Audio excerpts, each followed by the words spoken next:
Vous êtes à la source de l'actualité. À toutes et à tous, bonsoir. Bienvenue, les grandes articulations.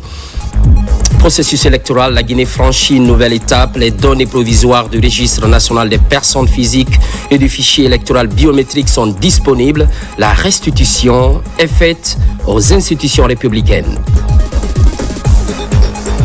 Évaluation des contrats de performance. Les 6 derniers mois de gestion sont à revoir. Objectif, examiner les projets en termes d'exécution physique et financière. Finalité, améliorer la capacité d'absorption des fonds au bénéfice de la population. Le protoxyde d'azote, un produit médical aussi devenu une drogue pour la jeunesse. La consommation est grandissante. Une importante quantité vient d'être saisie par le service spécialisé de l'État. En plus, l'interpellation d'un présumé trafiquant. C'est tout pour les titres. Place au développement. Le chef de l'État, le général Mamadi Doumbouya, a reçu vendredi les diplomates guinéens accrédités à travers le monde. C'est à la faveur du séjour de travail de ces représentants de l'État au Bercail, une initiative pour renforcer la cohésion dans le but de consolider l'action diplomatique. Fatmata Kourouman, compte rendu. Quelques jours après la remise officielle du projet de nouvelle constitution par le ministre des Affaires étrangères, de l'intégration africaine et des Guinéens établis à l'étranger, Dr Maurice Kouyaté, les ambassadeurs, consuls généraux et chargés d'affaires de la Guinée en poste à l'étranger ont été reçus ce vendredi 18 juillet 2025 en audience par le chef de l'État, son Excellence le général Mamadi Doumbouya au Palais Mohamed V. Cette rencontre s'inscrit dans le cadre du séjour en Guinée des représentants diplomatiques initiés afin de renforcer la cohésion et la coordination de l'action diplomatique. Elle marque un jalon important dans le processus de refondation de l'État engagé depuis le 5 septembre 2021 par le Comité national du Rassemblement pour le développement CNRD sous l'impulsion du président de la République. Ces diplomates ont été introduits auprès du chef de l'État par le ministre des Affaires étrangères, de l'intégration africaine et des Guinéens établis à l'étranger, Dr Maurice Kouyaté. Excellence, Monsieur le Président, vous avez devant votre haute autorité 36 ambassadeurs, 6 consuls généraux et d'autres chargés d'affaires, couvrant aujourd'hui 148 pays et 58 organisations internationales à travers le monde. En retour, il est important de noter que les pays amis et les partenaires ont aussi accrédité auprès de vous 55 ambassadeurs et des chargés d'affaires. Excellence, Monsieur le Président de la République, ces diplomates que je vous présente aujourd'hui sont les dignes représentants de votre autorité, porteurs de la voix des intérêts stratégiques de votre vision qui est la vision souveraine de la République de Guinée. À travers eux, c'est la Guinée qui s'exprime, se fait connaître et réaffirme sa place dans le concert des nations. Chacun d'entre eux a été instruit de vos orientations, fondées sur la défense et la protection des Guinéens établis à l'étranger, la défense de notre souveraineté, la promotion de notre coopération bilatérale et multilatérale, ainsi que la valorisation de notre image et de notre patrimoine diplomatique. Ils ont pour mission, que vous leur avez assignée, de traduire avec loyauté, compétence et détermination votre volonté politique et diplomatique de bâtir une Guinée forte, respectée et écoutée sur la scène internationale. Cela se voit aujourd'hui. Son Excellence le général Mamadi Doumbouya a lors de cette audience livré un message clair et fort. Les représentations diplomatiques sont désormais au cœur du processus d'inclusion nationale du développement durable porté par le programme hautement stratégique Simandou 2040. Il a réaffirmé que la justice est la boussole qui guide nos actions, soulignant ainsi la nécessité pour chaque diplomate d'incarner et de défendre les valeurs fondamentales de la République. En prévision du référendum constitutionnel Fixé au 21 septembre 2025, le chef de l'État a demandé aux diplomates de rendre le contenu du projet de nouvelle constitution accessible à tous les Guinéens établis à l'étranger. Il a également précisé que la performance diplomatique sera désormais évaluée à l'aune d'indicateurs concrets, plaçant ainsi l'efficacité et les résultats au cœur de l'action diplomatique. Les diplomates ont unanimement salué cette rencontre stratégique. Ils ont réaffirmé leur engagement à vulgariser avec rigueur et pédagogie le nouveau texte constitutionnel et se sont engagés à jouer pleinement leur rôle de relais auprès des communautés guinéennes à travers le monde afin d'en expliquer les dispositions et d'en souligner l'impact attendu dans la mise en œuvre de la vision refondatrice du chef de l'État. Nous avons reçu des instructions fermes et claires de sa part. Nous rentrons vraiment regardis dans nos pays pour aller sensibiliser les populations pour qu'il y ait un vote massif, Inch'Allah, le 21 septembre prochain. Aider les Guinéens de l'extérieur fait partie de nos principales missions dans nos ambassades respectives. La principale mission, d'ailleurs, je peux dire, c'est la protection des Guinéens, la défense de l'intérêt de l'État et la représentation de Monsieur le Président de la République. Ce qu'il vient de donner comme instruction sera respecté à la lettre. Monsieur le Président de la République nous a instruits par rapport à la diaspora guinéenne.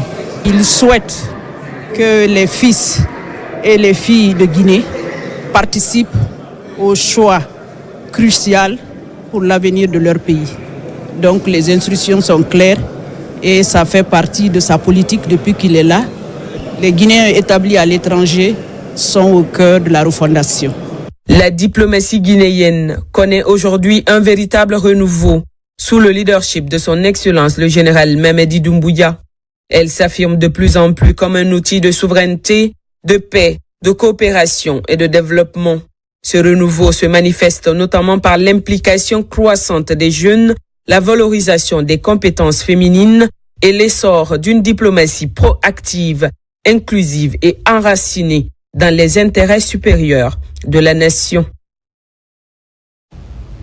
On reste au Palais Mohamed V pour cette prestation de serment. Plus de 250 cadres de l'administration publique et officiers de l'armée sont concernés.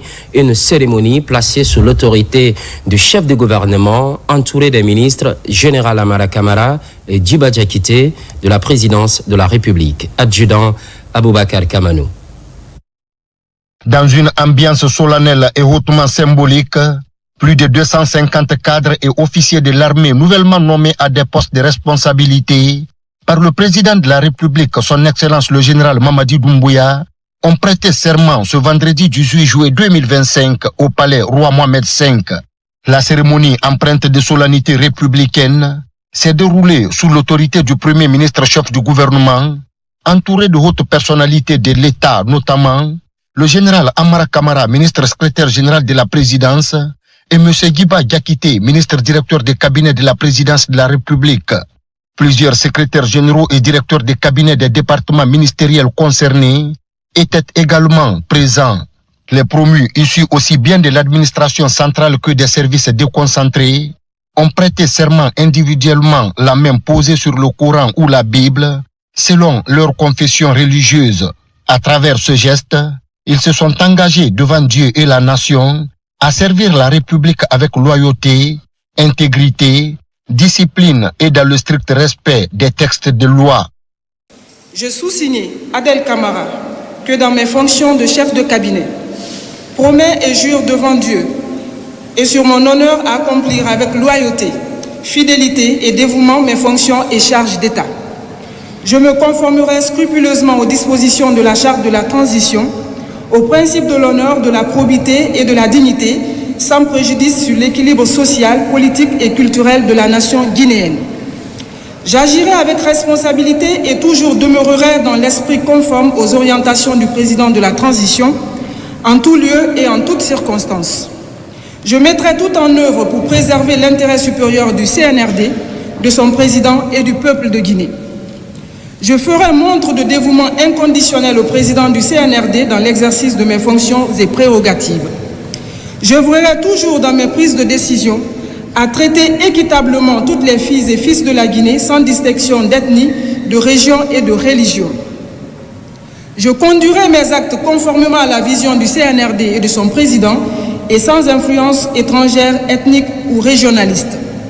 Devant les situations délicates où l'intérêt national pourrait vaciller, je m'engage à toujours prendre en compte avec foi les directives du président du CNRD.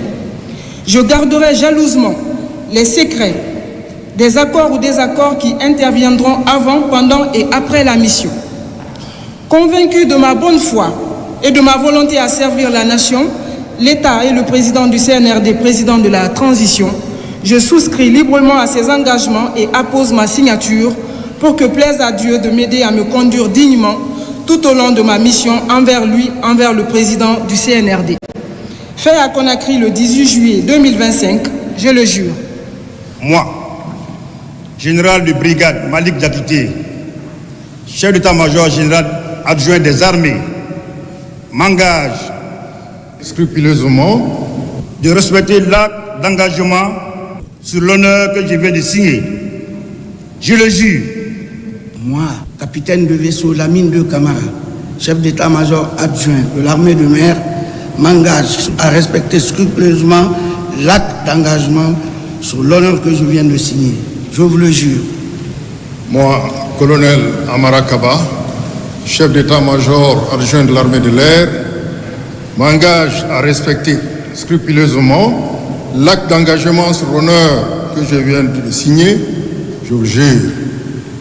Moi, lieutenant Odia Kamara, directrice générale de l'Office guinéen du bois ODUB au ministère de l'Environnement et du Développement durable, m'engage à respecter scrupuleusement l'acte d'engagement sur l'honneur que je viens de signer.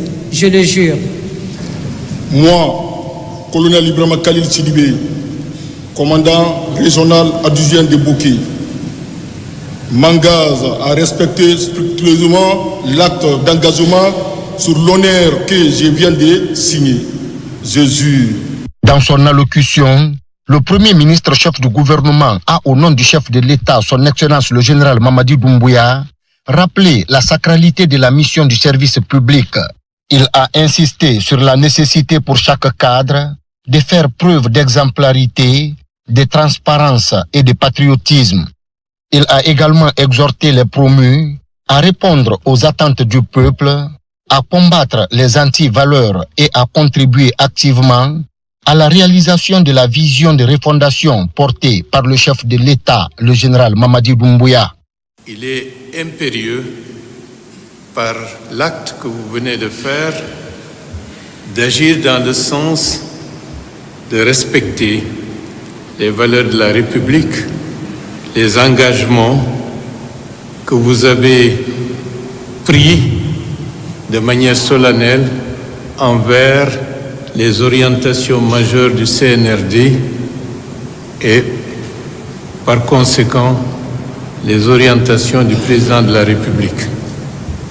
Ces engagements s'articulent principalement sur la nécessité d'agir en toutes circonstances dans le sens de l'intérêt supérieur du pays, dans le sens de faire de telle sorte que l'intérêt général, dans le sens de la justice, de l'équité, sans aucune attitude discriminatoire vis-à-vis de qui que ce soit parmi les citoyens de la République, c'est cela qui vous est demandé et c'est cela par lequel vous avez juré de manière solennelle.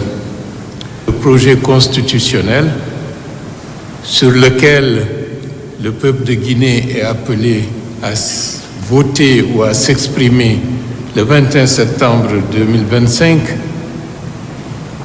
concentre l'ensemble des engagements sur lesquels, qu'on soit civil ou qu'on soit militaire, que nous devons respecter. Le président de la République accorde un très grand intérêt à la refondation. Refondation, c'est une refondation morale, c'est une refondation également dans le sens de respect des institutions de la République. Merci pour votre bienveillante attention. votre engagement, c'est un engagement solennel. Méditez les textes et les mots que vous avez prononcés.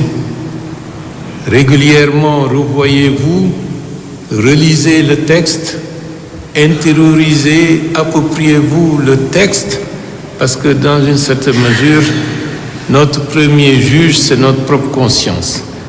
Cet exercice solennel s'inscrit dans la dynamique de refondation de l'État initiée depuis septembre 2021 par le président de la République. Il marque une nouvelle étape vers une gouvernance publique plus responsable, plus éthique et plus proche des citoyens. En Guinée, les données provisoires du registre national des personnes physiques et du fichier électoral biométrique sont disponibles. Je vous le disais à l'entame, c'est dans le cadre du processus électoral, bien sûr. Une nouvelle étape franchie par la Guinée. La restitution est faite aux institutions républicaines pour plus de transparence et de crédibilité. Ousmane Bangoura. C'est une session stratégique que le ministère de l'administration du territoire a organisée ce jour devant les présidents des institutions républicaines, les membres du CNRD et du gouvernement. La direction générale des élections a présenté les premières données issues du registre national des personnes physiques. Une étape essentielle dans la construction d'un fichier électoral fiable, conforme aux normes internationales. La qualification de notre méthode de travail et la rectification institutionnelle apportée à ces opérations ont permis d'atteindre ces résultats suivants. Total recensé avant dédoublonnage, 9 121 500. Total présumé doublant, 119 500. Total doublant confirmé, 111 319. Total sur le RNPP, 9 10 181. Total fichier électoral, 6 748 923. Fruit d'un travail rigoureux mené sur l'ensemble du territoire, le nouveau registre repose sur des données biométriques. Il permet de corriger les anomalies du passé. Suppression des doublons, identification unique des électeurs, mise à jour des informations civiles, une mutation en profondeur du système électoral guinéen. Le recensement a été donc réalisé sur toute l'étendue du territoire national du 15 avril au 20 juin 2025 et à l'extérieur dans 36 représentations diplomatiques et consulaires du 1er au 25 juin 2025. Ce recensement biométrique a fait l'objet du soutien indéfectible de son Excellence Monsieur le Président de la République, chef de l'État, chef suprême des armées, le général d'armée Mamadi Doumbouya d'une part, de l'implication effective de Monsieur le Premier ministre, chef du gouvernement et de l'ensemble du gouvernement, en particulier Monsieur le ministre de l'Administration du territoire et de la décentralisation d'autre part. L'objectif général est de contribuer au processus de redevabilité dans la collecte des données statistiques telles que prônées par les autorités du pays depuis le 5 septembre 2021. Le registre national des personnes physiques, adossé aux données biométriques, constitue désormais le socle sur lequel repose l'établissement d'un fichier électoral fiable. Ce travail minutieux est fondamental pour garantir l'équité et la crédibilité des prochains échéances électorales. Nous avons, par ce biais-là, franchi un cap extrêmement important. Et je pense, messieurs les membres du CNRD, l'apport que vous apportez à la Guinée, c'est ce travail-ci. C'est la possibilité, à partir de maintenant, qu'aucune élection ne sera l'objet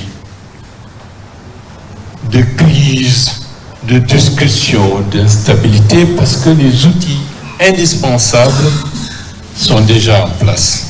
Dans les années à venir, lorsqu'on dira le coût des élections est devenu un chiffre pyramidal, on dira non. Le PNRAVEC va continuer sa dynamique. Ceux qui n'ont pas été enrôlés le sauront, notamment nos compatriotes qui majoritairement à l'étranger n'ont pas pu, pour des raisons objectives, être enrôlés. Et c'est l'occasion de saluer aussi le pragmatisme du président de la République d'avoir résolu un problème qui semblait insurmontable sous l'aspect purement juridique. Après cette restitution, l'heure est à la consolidation des données. Suivra la publication des listes électorales provisoires. Un processus qui s'inscrit dans la volonté affichée par les autorités de renforcer les bases démocratiques du pays. Établissement du registre national des personnes physiques et du fichier électoral biométrique, on en parle toujours. L'heure est à la présentation des résultats des statistiques provisoires. Cette fois, c'est en direction des partis politiques et des diplomates accrédités en Guinée. Amadou Touré. Après les institutions républicaines, membres du gouvernement et du CNRD, le ministère de l'administration du territoire et de la décentralisation, à travers la coordination nationale du recensement administratif à vocation d'état civil PNRAVEC et la direction nationale des affaires politiques et de l'administration électorale, procède à la présentation des statistiques provisoires du registre national des personnes physiques et du fichier électoral biométrique aux acteurs sociopolitiques, aux ambassadeurs accrédités en Guinée et autres parties prenantes du processus. Ce processus de constitution concomitante du registre national des personnes physiques RNPP et du fichier électoral biométrique permanent va permettre à coup sûr à notre pays de tourner définitivement la page des contestations politiques. En prenant part à cette cérémonie officielle de présentation, des acteurs politiques et membres d'organisations de la société civile ont apporté leurs appréciations. Au début, on était très sceptiques là-dessus. Nous avons vu des institutions internationales qui nous déconseillaient, mais le gouvernement guinéen qui a cru à son projet s'est lancé et nous avons vu qu'aujourd'hui, non seulement le recensement a eu lieu, je peux dire de manière exhaustive, mais aussi le résultat qui nous a été donné aujourd'hui est très rassurant. C'est sans commentaire. Il y a eu un travail excellent et fait pendant ce recensement biométrique. Les chiffres ou tout du moins les statistiques que nous avons vues reflètent vraiment le travail qui a été fait sur le terrain. Ce que le MATD vient de faire est une pratique républicaine qui exprime la volonté de l'État à respecter les principes de transparence, les principes de redevabilité, les principes d'inclusion et les principes de participation de tous les acteurs à un processus qui va fonder un État véritablement de droit. Et nous allons veiller pour que l'ensemble des droits que ces fichiers-là doivent conférer aux populations, aux citoyens, soient respectés.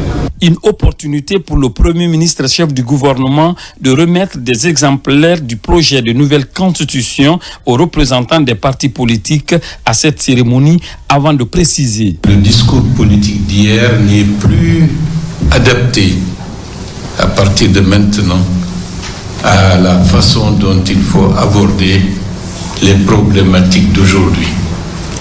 C'est une grande étape historique parce que depuis pratiquement l'indépendance, on n'a jamais eu, par rapport au processus de dévolution du pouvoir, des éléments permettant de manière sûre, certaine et de manière régulière d'avoir les instruments qu'il faut.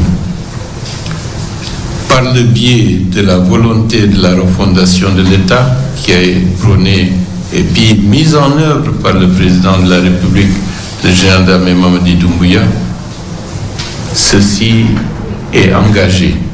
Aux partis politiques, retrousser les manches. C'est une nouvelle page qui s'ouvre. À la fin de ce mois, une bonne partie de ce que vous réclamez comme étant, disons, des dus, vous seront versés. Et à fin août, la dernière partie pour solde de tout compte sera également réglée. Passé cette étape, il sera question désormais par les services du RAVEC et de la direction des affaires politiques et de l'administration électorale de procéder à l'affichage des listes des personnes enrôlées pour des fins de contrôle et de vérification afin d'apporter des corrections si nécessaires avant l'émission des cartes d'électeurs dans le but de tenir la date du 21 septembre pour le référendum.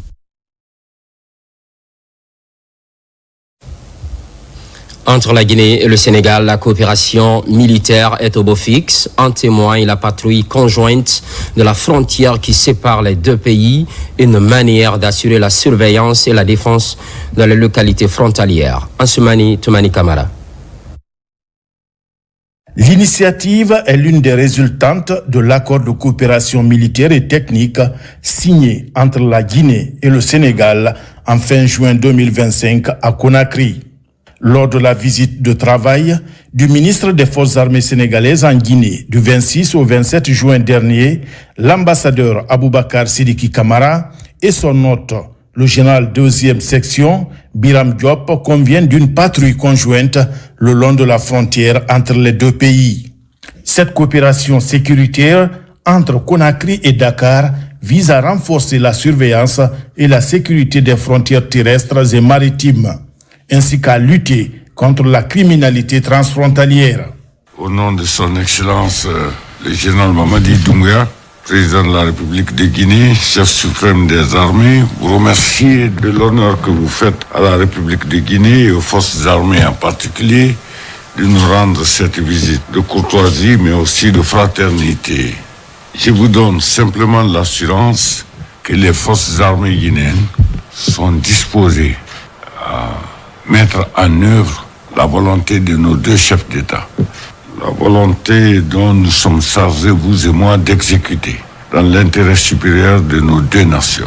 Conformément à nos instructions, nos délégations ont réfléchi sur des actions concrètes prenant en compte l'ensemble des points de préoccupation de nos deux pays. Qu'il s'agisse des activités opérationnelles bilatérales sur la frontière ou de la mise en œuvre de la commission militaire mixte et paritaire, des mesures concrètes ont été proposées et les mécanismes idoines seront mis en place pour les opérationnaliser. Il nous appartient maintenant de nous assurer de leur mise en œuvre effective sur le terrain afin d'éradiquer ces menaces graves à la paix et à la tranquillité de nos populations et ces obstacles au développement que constitue l'insécurité à notre frontière commune. Aussitôt signé, aussitôt mis en exécution. Ce 17 juillet, les forces armées sénégalaises et guinéennes se rencontrent à la frontière des deux pays pour procéder à la patrouille conjointe dans leurs localités frontalières respectives. C'est le début d'une coopération entre les forces de défense et de sécurité guinéennes et sénégalaises. Et ça, c'est voulu par les plus hautes autorités de nos deux pays respectifs, mais c'est surtout pour le bien de nos populations respectives. Les deux ministères de défense ont décidé d'entamer cette action qui a pour but de rassurer toutes les populations locales sur nos deux territoires. Donc ça, c'est l'optique de cette mission. Et nous, on l'a baptisé, mon colonel, l'opération Coup de balai.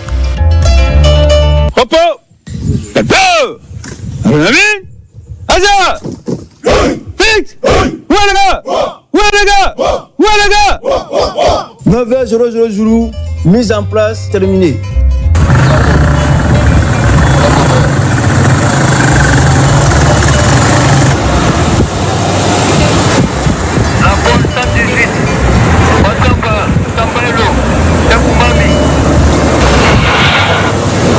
Conformément aux recommandations du communiqué conjoint des travaux interministériels du 27 juin 2025 conclu à Conakry, la patrouille conjointe Guinée-Sénégal a répondu à toutes les attentes.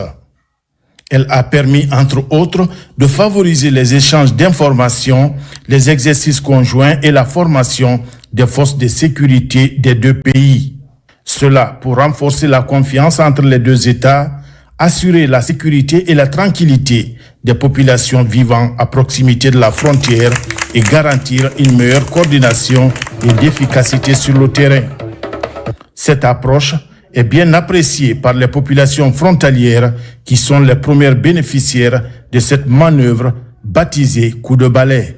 C'est une visite de paix qu'on vient pour les rassurer que les problèmes sécuritaires, aussi bien du Sénégal que de la Guinée, sont pris en compte par les forces de défense et de sécurité sénégalaises et guinéennes ensemble.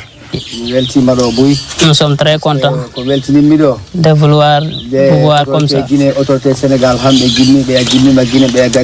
Les autorités guinéennes et les autorités sénégalaises se sont rencontrées dans notre village de Djaladjan. Si vous voyez que vous êtes là, entre les deux frontières, tous les deux postes se sont rencontrés, c'est pour la paix, pour éviter les banditismes. Vraiment, nous sommes tellement fiers de cela. Les premiers sentinelles chez nous, les citoyens que vous avez trouvés ici, si vous avez accompli votre mission, ça dépendra de nous. Et nous sommes à votre disposition, Madame Missira. On vous reçoit à Bora Jouer. On vous remercie. Et que Dieu a fait que maintenant c'est les Sénégalais, Africains et Guinéens africains qui sont là.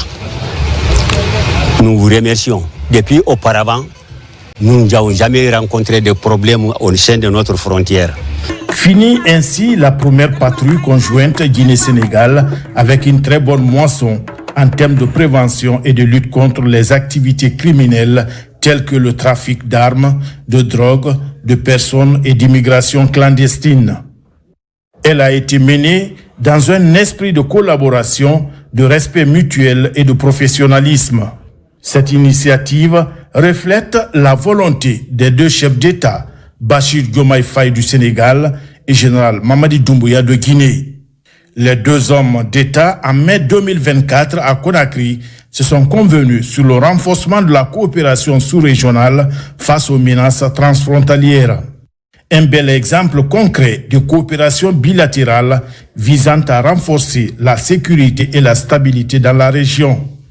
Bien avant cette patrouille conjointe, la Guinée mène régulièrement des opérations de surveillance et de sécurisation le long de ses frontières. Dans un élan de protection du territoire national et de vigilance constante, cette opération a pour nom Mission Sili ou Mission Éléphant. Elle est menée en permanence par les bataillons opérationnels régionaux BOR. L'armée guinéenne, depuis notre indépendance, demeure debout dans sa mission de sentinelle en assurant au quotidien la surveillance et la défense des frontières terrestres, des espaces aériens et maritimes. C'est cela le bien fondé du slogan « Notre nation, notre raison d'être ». C'est l'un des titres de cette édition. Évaluation des contrats de performance. Un rétroviseur pour les 6 derniers mois de gestion. Il s'agit essentiellement de faire l'état des lieux des projets en termes d'exécution physique et financière, bien sûr. But visé, améliorer la capacité d'absorption des fonds pour impacter positivement la vie des Guinéens. Mamadi Gassama, explication. C'est une 60aine de projets qui a été passé au peigne fin. Un exercice de redevabilité qui permet de formaliser davantage les relations entre unités de gestion des projets et programmes et les ministères sectoriels.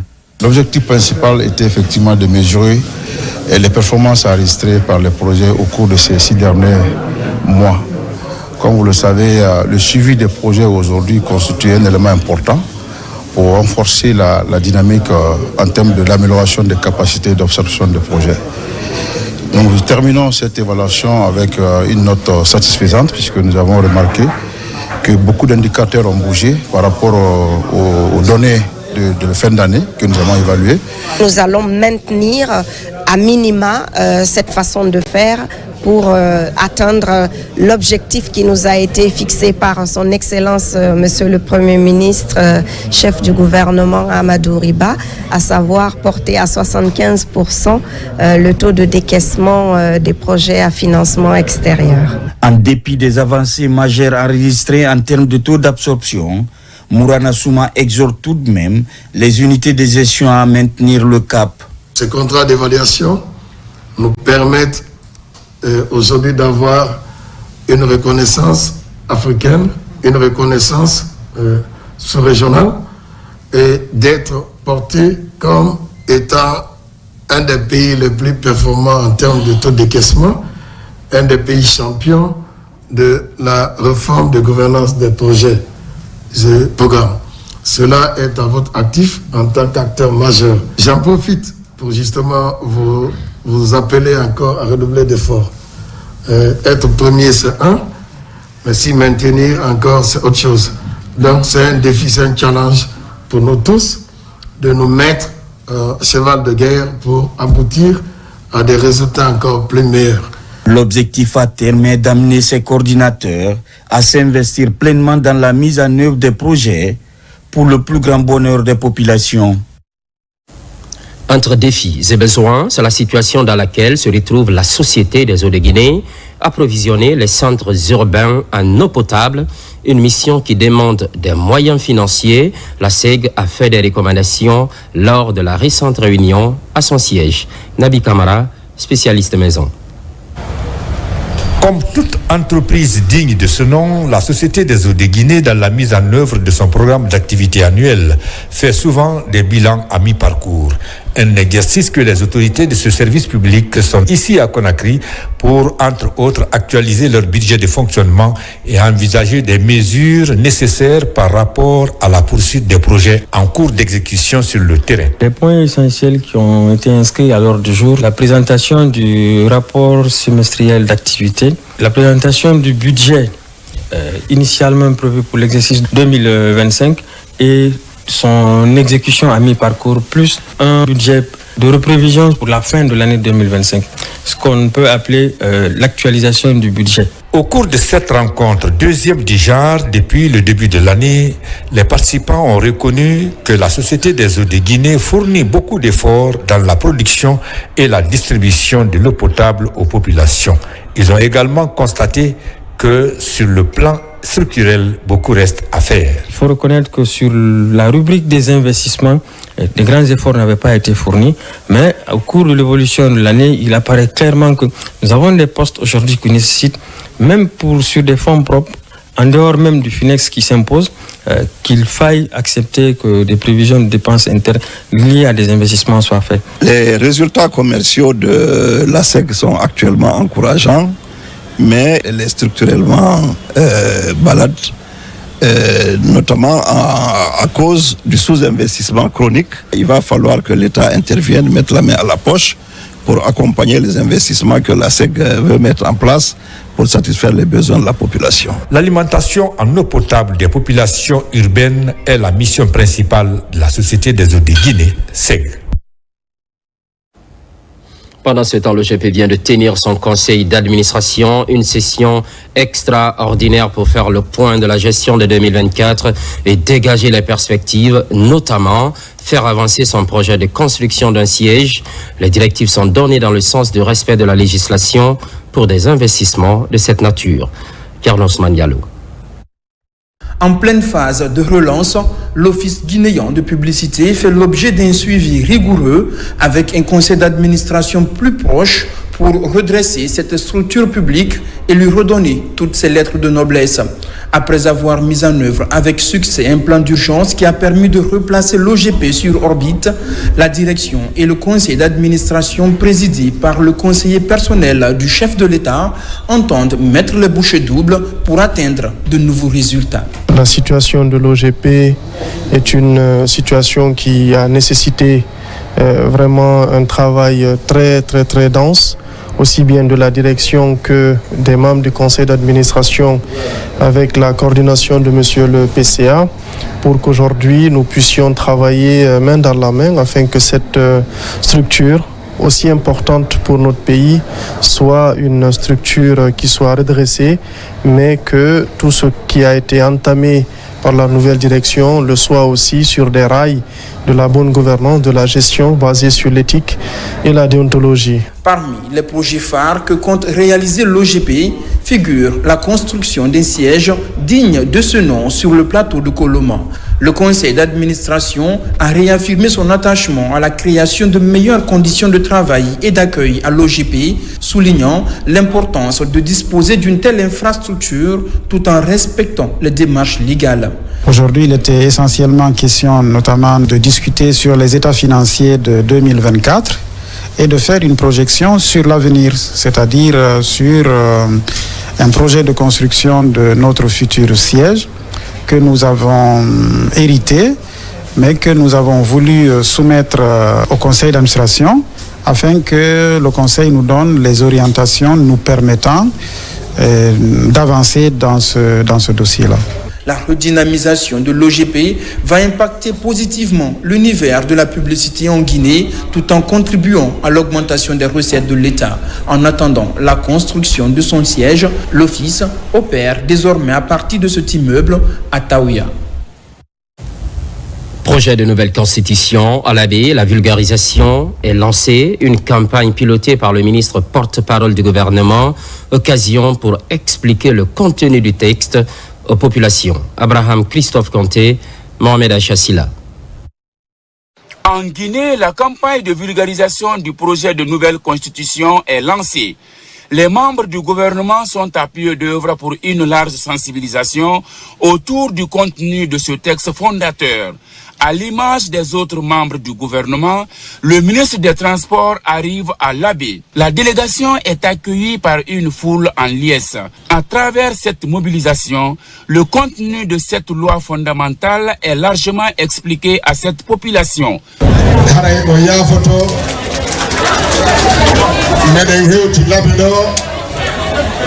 Vous allez accepter que je vous adresse le message en Pula pour que la plus grande partie de la population de l'Abbé puisse comprendre le contenu de ce document de la nouvelle Constitution.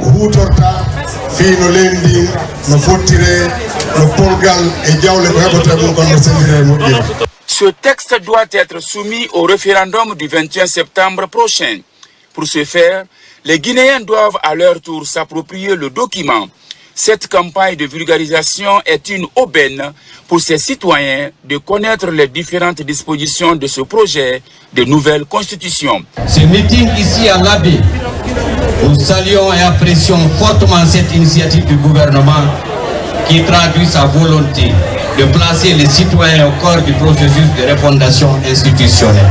Nous sommes tous témoins et acteurs du processus d'élaboration de cette nouvelle constitution. Cette étape marque un tournant majeur dans la vie institutionnelle de notre nation. Fruit d'une large concertation nationale, d'un dialogue inclusif et d'une volonté commune de fonder nos bases républicaines. Cette constitution incarne nos inspirations profondes à la justice, à l'équité, à la paix et à la bonne gouvernance. Cette vaste campagne nationale de vulgarisation du projet de nouvelle constitution dénote de la volonté des autorités à aller vite à l'ordre constitutionnel. Ce, pour le bonheur du peuple de Guinée. Pendant ce temps, soutien des initiatives présidentielles, c'est au nom de la Basse-Guinée et sur fond de folklore traditionnel. Vous allez le voir tout de suite, un attachement à la politique de refondation prônée par le général Mamadi Doumbouya afin de renforcer l'unité nationale. Marie-Angélique Bangoura. Sous un ciel chargé d'espérance, les rues de Kaloum se sont transformées en un fleuve humain, en un battement de tambour géant. C'est un peuple en marche, la communauté de la Basse-Guinée, unie par une même volonté, défendre et célébrer les acquis du CNRD. Ce carnaval de reconnaissance et de soutien est aussi l'occasion pour nous, fils et filles de la Basse-Guinée, de rassembler nos cœurs et nos esprits. Aujourd'hui, nous célébrons non seulement les acquis du CNRD à travers notre diversité culturelle, mais aussi l'unité nationale sans laquelle on ne peut parler de développement. Entre rythme du littoral, chants patriotiques et danse du terroir, tous les villages étaient représentés, apportant chacun leur richesse culturelle à cette grande cérémonie d'unité et de loyauté. Je voudrais tout d'abord remercier toutes les préfectures de la Basse-Guinée qui ont accepté de venir massivement accompagner la communauté Baga qui, à cette occasion, est venue pour célébrer le Mas Demba qui est devenu aujourd'hui un patrimoine national. Donc, vous comprendrez avec moi le sentiment qui m'anime de voir toute cette population ici de la Basse-Guinée, ici réunie pour fêter avec la communauté Baga ce Mas Demba. J'apprécie de telles actions d'envergure nationale parce que ça permet aux Guinéens de tous bords de se retrouver dans une symbiose, dans une union et dans une unité d'action. C'est la manifestation d'un intérêt particulier pour nos valeurs culturelles, pour nos valeurs traditionnelles. Et vous savez, Nimba fait partie justement de ces valeurs culturelles et traditionnelles et que nous pouvons transformer en élément de patrimoine international. Dans l'écho des tam-tams et la chaleur des applaudissements, ce carnaval géant est bien plus qu'un événement. C'est le symbole d'un peuple debout pour préserver l'essentiel. Moment fort de cette célébration, la remise symbolique du masque Demba, figure emblématique de la fécondité et de la protection, ainsi qu'un fauteuil présidentiel offert par la communauté. Ces présents, empreints de sens et de respect, témoignent ici de l'adhésion populaire aux idéaux et aux actions du CNRD. Sur tout autre plan, santé de proximité, prise en charge de Aliou Sampou, la trentaine, poignardé au niveau du foie par 2 malfrats et conduit à l'hôpital d'Anaïm de Kamsar. Arrivé dans un état critique, il a subi une intervention chirurgicale très complexe, un véritable exploit pour le personnel soignant. Aboubakar Jabi. À l'hôpital Anaïm de Kamsar, le personnel médical a accompli une véritable prouesse chirurgicale pour sauver la vie d'Aliou Sampou, un conducteur de mototaxi. Ce trentenaire a reçu un coup de couteau au niveau de la cage thoracique de la part de 2 malfaiteurs. Il s'est retrouvé avec une côte fracturée et le foie sérieusement touché. Cet acte odieux s'est passé dans la nuit du samedi 5 juin 2025 à 2h du matin.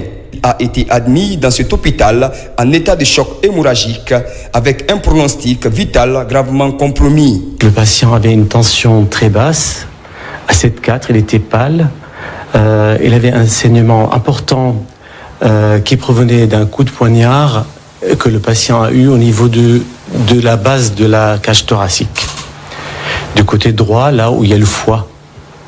Donc l'emplacement de la plaie laissait suggérer une plaie du foie. Grâce à l'intervention coordonnée de ce chirurgien viscéraliste français et son équipe d'experts locaux, le jeune Sampou a finalement survécu. Je peux dire merci à tous les docteurs de l'hôpital Anaïm de Kamsar. Des grands merci. Ils m'ont très bien traité ici. Très bien. Ils m'ont sauvé la vie. Sous la tutelle de l'Anaïm, cet hôpital continue d'offrir à la communauté de Kakandé et ses alentours des services de santé de qualité. La direction générale de l'Anaïm est résolument déterminée à améliorer les services offerts par cet établissement de santé. Je pense que c'est un jeune homme qui a eu beaucoup de chance et d'avoir dans les installations de l'hôpital de Kamsar un chirurgien de la poigne, le docteur Odé. Le patient a été admis dans nos installations avec un pronostic vital qui était sérieusement entamé. Mais l'équipe qui a assuré sa prise en charge, je veux dire l'équipe des urgences, l'équipe de l'imagerie médicale, du bloc de la chirurgie, dans le cadre d'un travail synergique, ils ont su prendre rapidement le jeune. Selon le cahier de charge de l'Anaïm, la prise en charge sanitaire est d'une importance primordiale. Cet hôpital illustre l'engagement sans faille du gouvernement de transition à démocratiser l'accès aux soins de qualité à la population guinéenne, conformément à la vision du président général Mamadi Doumbouya. Au même moment, circulation et consommation de la drogue, le phénomène va crescendo. Le service spécialisé de l'État se montre réactif. Aux dernières nouvelles, l'interpellation d'un présumé trafiquant et la saisie d'une importante quantité de substances illicites, notamment le protoxyde d'azote, un produit médical. Aboubakar Amikamara, Kerno Younusaba. Dans le cadre de la campagne de lutte contre la drogue baptisée Zéro Couche, le secrétariat à la présidence chargé des services spéciaux et de lutte contre le crime organisé a présenté à la presse nationale une nouvelle variété de drogue. Il s'agit de protoxyde d'azote et plusieurs autres quantités de substances en provenance de la République du Mali. La lutte ne concerne pas seulement la drogue couche. Nous allons vous présenter aujourd'hui autre variété de drogue saisie dans la main des citoyens. Nous voulons parler du protoxyde d'azote et autres formes de drogue absorbées par infiltration.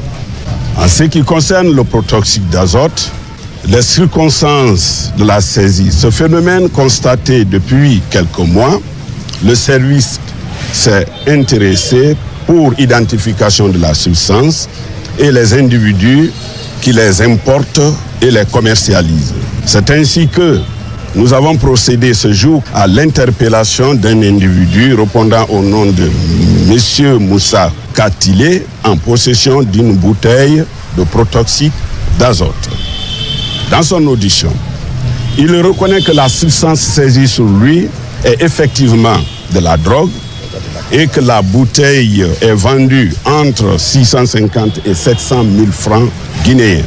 Il déclare que le dernier stock qu'ils ont importé était évalué à 80 cartons, dont 6 flacons par carton, ce qui fait une valeur numéraire évaluée à 294 millions de nos francs guinéens.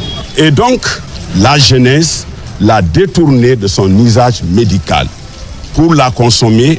Le présumé trafiquant a reconnu les faits. Ainsi, il déclare avoir vendu 80 cartons de cette forme de drogue.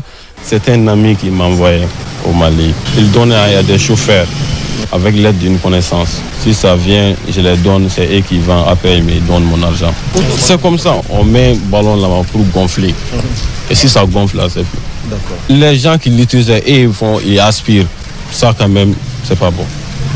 La lutte contre la drogue et le crime organisé demeure une priorité nationale depuis la prise du pouvoir par le CNRD. Religion, journée de la jeunesse diocésaine, Guékédou célèbre pour la première fois, juste après son élection en diocèse. Durant 4 jours, les fidèles catholiques ont communié avec le Seigneur. C'est la paroisse Sainte-Croix de Macenta qui abrite la cérémonie. Lancé Kamisoko, correspondance. Dans les rues de Macenta, ils sont plusieurs centaines de jeunes catholiques à marcher pour la première fois sous la bannière du diocèse de Guékédou.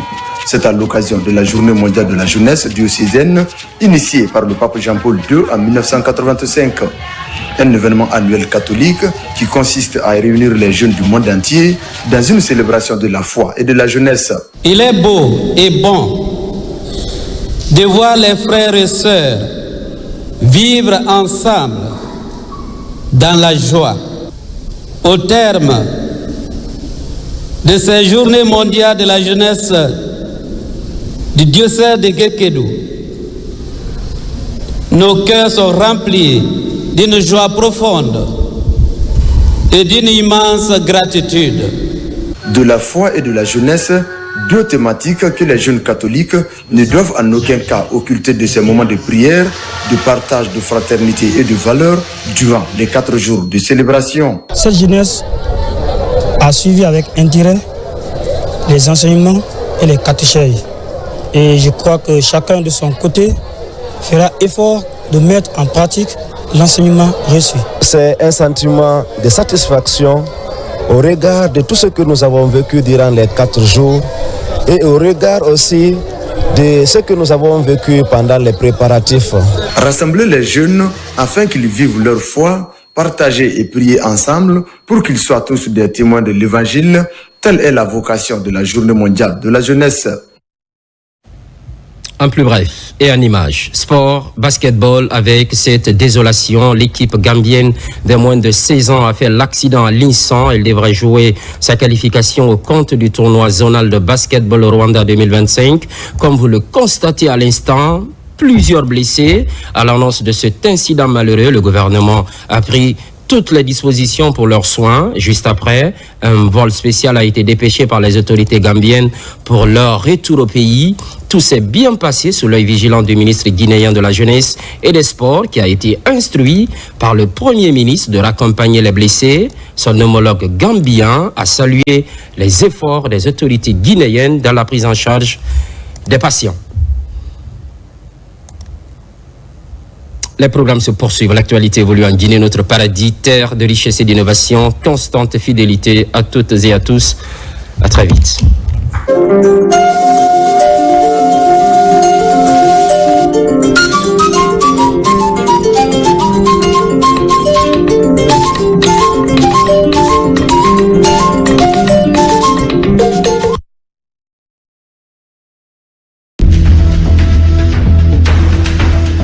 Savoir ce que vos enfants font pendant ces vacances? Vous vous demandez ce qu'ils mijotent, ce qui les amuse, les passionne, les inspire?